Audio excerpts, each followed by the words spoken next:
All right, so my first step here is gonna be cutting down my 4-foot by 8-foot sheet of plywood. I've got that marked right here, so I can cut that right in the center. And now you're gonna actually get 2 sets from one 4x8 sheet of plywood.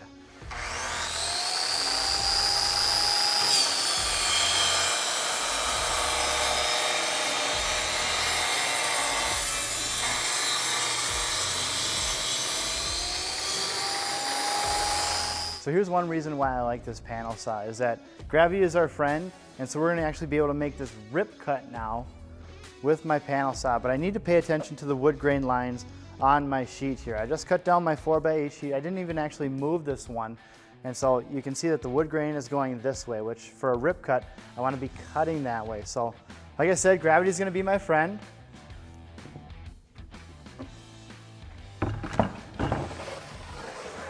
I'm going to tip this up now so that those wood grain lines are going up and down my piece.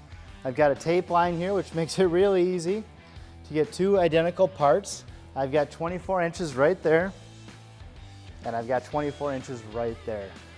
I can trust now that this is going to be one accurate cut, straight dead center through my part, and I have 2 sheets for my cornhole set.